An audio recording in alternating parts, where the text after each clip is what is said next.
Yo, it's your boy Red here, and I'll be reviewing Tiger and Bunny. Now, this anime has been on my list for a long time, since it came out actually 2011. So I've been meaning to watch this for a while.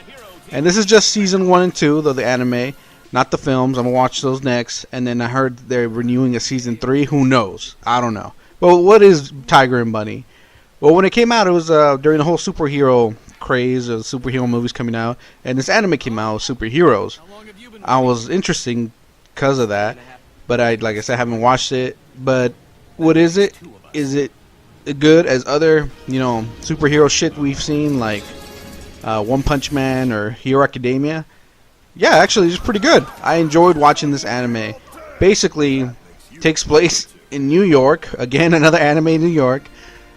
And they hire these heroes. There's roughly 8 of them, and they all have sponsors. And they basically make a TV show of them saving the city and taking down bad guys, no matter how small the crime is or big. And they get points and awarded points and given points and taken points. And at the end of the season, which I'm guessing is the year, they tally up all these points and name one of them King of Heroes, which is a title well respected. You get more sponsors, more money, and stuff like that. I know you're like, with all that, so they're enemy heroes, they're rivals. You would think so, but actually, excuse me, they're actually pretty good friends, and none of that seems to affect their friendship and the way they work together. They work together pretty well, which is fucking amazing. Now, these heroes have pretty cool abilities. I know some of them, not all of them, mostly because I've only seen the anime, not read the books. But to be fair, they're not really overpowered as fuck as other heroes would be, you would think.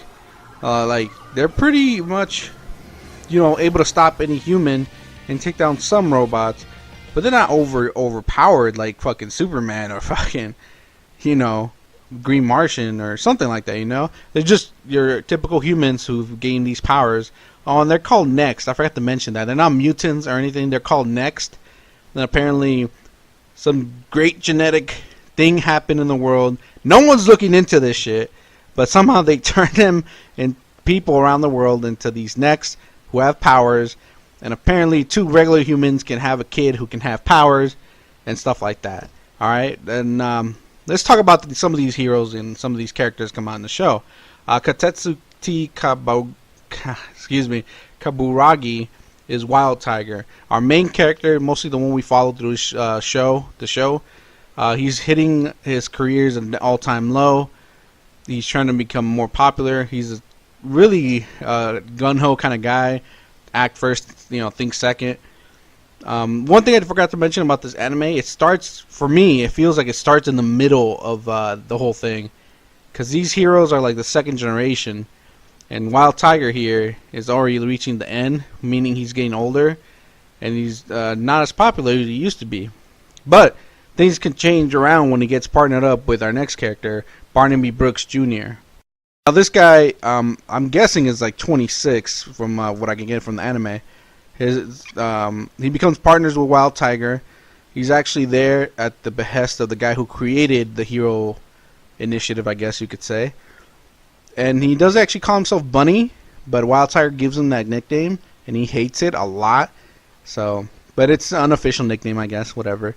Bunny is your typical guy. He's arrogant a little bit, and not respecting Wild Tiger when they're partnered up. But he grows as a character a lot, and you'll see that in the show. And he becomes a good character in my opinion. I love him. Karina Lyle is Blue Rose. She also grows as a character in the show. At first, she's kind of reserved not really understanding why she became a hero in the first place, really focusing more on her singing career. And then our friend Wild Tiger steps in and kind of helps her out and making a life choice and deciding what she really wants to do. And I love that episode, and I love what ends up happening. She ends up developing feelings for our hero, Wild Tiger. Now, not to mention, she's, I'm guessing, around 16, still in high school.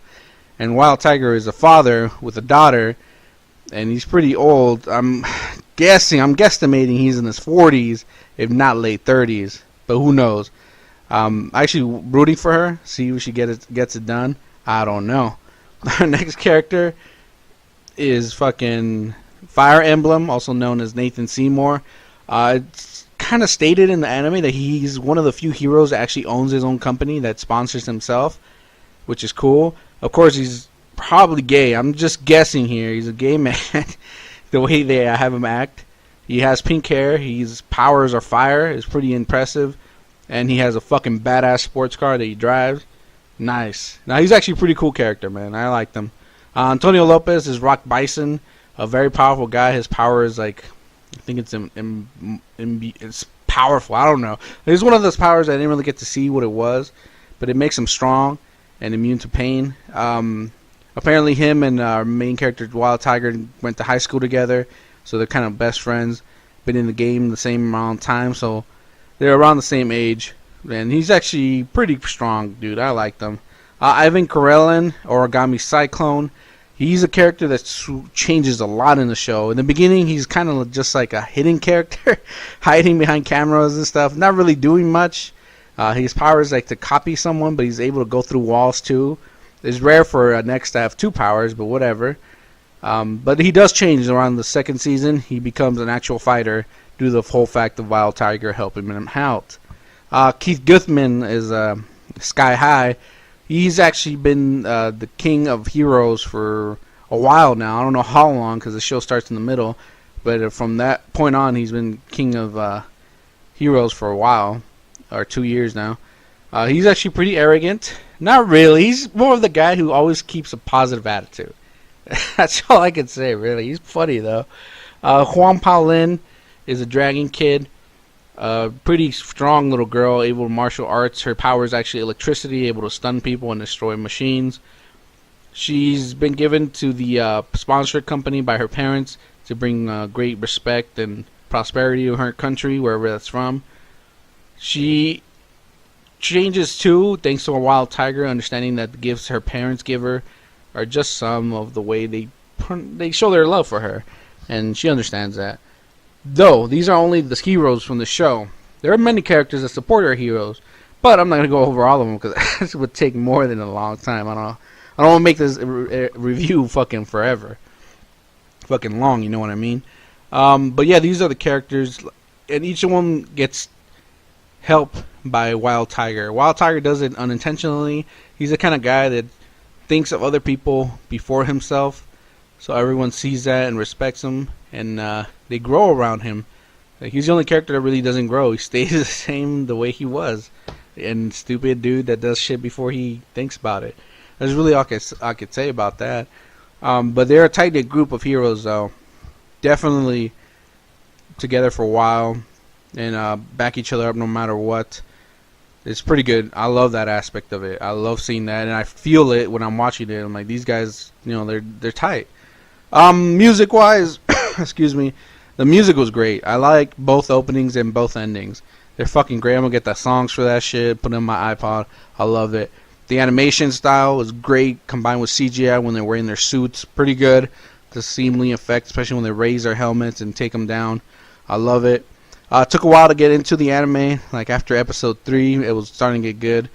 But is it worth your time? Hell yeah, I love this anime. I love both seasons. Can't wait for them to renew a season 3, and I'm going to check out the films. With all that said, though, there are things, like I said, they didn't really explain the next a lot. But with all that said, what would I give this? I'm going to give this shit an 8 out of 10, y'all. I love this anime. Watch it. If you like hero shit, you'll love this shit. And, hey, thanks for watching. Hit that like, hit that sub. I'll catch you guys next time.